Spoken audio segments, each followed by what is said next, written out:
થરાદ તાલુકામાં ગ્રામ પંચાયતની ચૂંટણી શાંતિપૂર્ણ માહોલમાં સંપન્ન 25મી જૂને આવશે પરિણામ.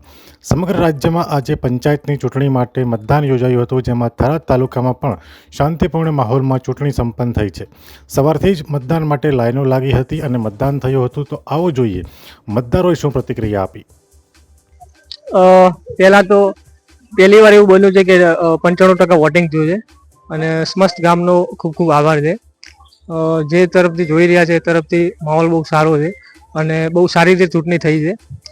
અને બાકી તો બધાને ખબર જ છે, જે ગામના સારા કાર્ય કર્યા છે એ જ વ્યક્તિ અત્યારે બહુ આગળ છે અને અમને બધાને વિશ્વાસ છે કે પૂરાપૂરી કાળાભાઈ જીતે જ છે.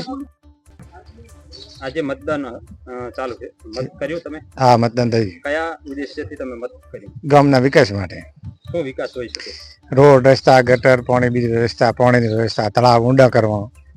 હાલમાં કેવા રોડ રસ્તા વિકાસ કેવો છે? હાલ તો એક જ રસ્તો છે જવા માટે, બીજા બધા રસ્તા કાચા છે. અમારા કુંભરા ગ્રામ પંચાયતમાં ખૂબ શાંતિપૂર્ણ મતદાન થયું છે અને અત્યાર સુધી લગભગ 80-85% મતદાન પૂર્ણ થયું છે અને જે બાકી છે એ ઝડપી કરાવવાની કોશિશ ચાલુ છે. આજે સવારથી વરસાદનું વાતાવરણ પણ હતું અને મતદાનનો દિવસ હતો, કેવું રહ્યું સવાર પર? વરસાદ કોઈ મતદાનમાં નડતું રૂપ બન્યું નથી. સાંજ સુધીમાં કેટલું મતદાન લગભગ 95% મતદાન થઈ શકે ત્યારે શક્યતા છે ન કરાવી દઈશું એવું. આજે ગ્રામ પંચાયતોની ચૂંટણી નું મતદાન ચાલી રહ્યું છે, ત્યારે આપણી સાથે કેટલાક મતદારો ઉપસ્થિત છે, તો એમને પૂછીશું. આપનું શું નામ? મોહનભાઈ દેવરામભાઈ રાજકોટ. જે આજે મતદાન ચાલી રહ્યું છે, કેવો રહ્યો મતદાન?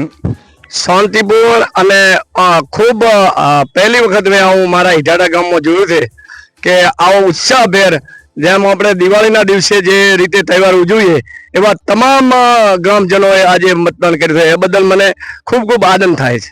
જે મતદારોએ જે મતદાન કર્યું છે, તો એ કયા ઉદ્દેશ્યને ધ્યાનમાં રાખી અને સૌએ મતદાન કર્યું છે? પહેલો તો ઉદ્દેશ એમાં કે વિકાસ થશે સારો, યુવા બોડી આવશે, તમામ જે ચૂંટાશે સરપંચ, જેને રાજતિલક થશે એ આવે અને એનાથી ગામનો વિકાસ ખૂબ થાય અને તમામ રીતે આ યુવા વર્ગનો, ગામમાં દવાખાનાનો ટોટલ વિકાસ થાય એ માટેની પ્રજાની અપેક્ષા છે.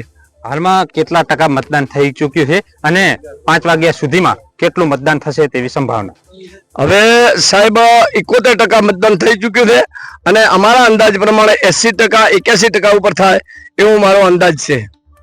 જે તમે મતદાન કર્યું છે, કયા ઉદ્દેશ્ય સાથે મતદાન? સારા વિકાસ માટે ગામના વિકાસ માટે કર્યું છે અને સારો વ્યક્તિ આવે ગામનો ખૂબ વિકાસ માટે ખૂબ ધ્યાન રાખીને કામ સારું કરશે. જે મતદાન થયું છે, તો એવી ગામમાં એવી કઈ ઉણપ હશે કે વિકાસ કોઈ બી સરપંચ આવે એ વિકાસ કરશે? હવે ઉણપ તો લગભગ અત્યારે માન્ય શ્રી અમારા લોકલાડીલા નરેન્દ્રભાઈ મોદી સાહેબ અને આજના સંસદ સભ્ય માજી પરબતભાઈ પટેલ સાહેબ અને અત્યારના બાહોશ અને ઉત્સાહી શંકરભાઈ ચૌધરીના નેતૃત્વમાં અત્યારે ગામડામાં ખૂબ જ થઈ રહ્યો છે વિકાસ. અને હજી પણ કોઈ વિકાસ હશે તો આવનારા સરપંચ વિકાસ કરશે અને એમાં તમામ ઉભેલા અત્યાર મતદારો છે એ સાથ સહકાર આપશે એવી મને ખૂબ આશા છે. જે હાલમાં એવું કયું કામ બાકી છે કે જે કોઈ બી સરપંચ આવે એ પૂરું કરે એવી ગામ વતી માંગ?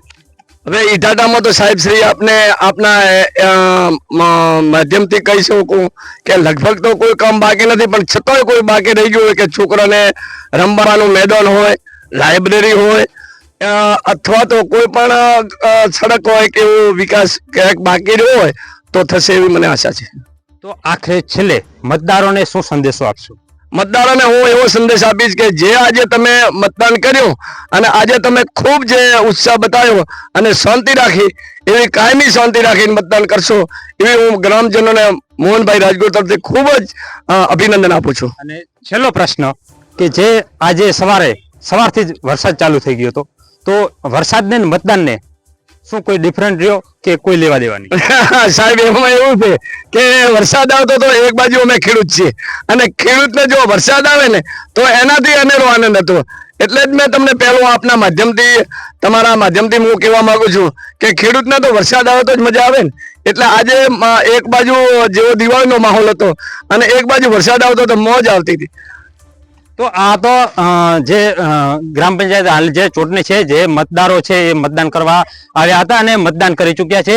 જે મતદારો છે એ એમનો પ્રતિભાવ રજૂ કર્યો છે. ત્યારે આજે 23મી આજે ચૂંટણી છે 22મી અને 25મી રિઝલ્ટ છે. ત્યારે જે આજે જે ઉમેદવારો છે એમનો ભાવિ મતપેટીમાં સીલ થશે. જ્યારે 25મી ના રોજ જે કોઈ પણ ઉમેદવારો છે એમનો ભાવિનો ફેસલો થવાનો છે. એટલે 25મી આખરે ગ્રામ પંચાયતની ચૂંટણીમાં સરપંચનો તાજ કોના ભાગે જશે એ તો 25મી નું રિઝલ્ટ જ સાબિત કરી બતાવશે. અરવિંદ પુરોહિત, નિર્ભય માર્ગ ન્યૂઝ ચેનલ, થરાદ, બનાસકાંઠા. ભારત માતા કી. અમે તમને આપીશું પળે-પળના સમાચાર. જો તમે અમારા નિર્ભય માર્ગ ન્યૂઝ ચેનલને સબસ્ક્રાઇબ કર્યું નથી તો અત્યારે જ નીચે આપેલા આઇકોન બટન પર ક્લિક કરીને સબસ્ક્રાઇબ કરો અને શેર કરવાનું ભૂલશો નહીં.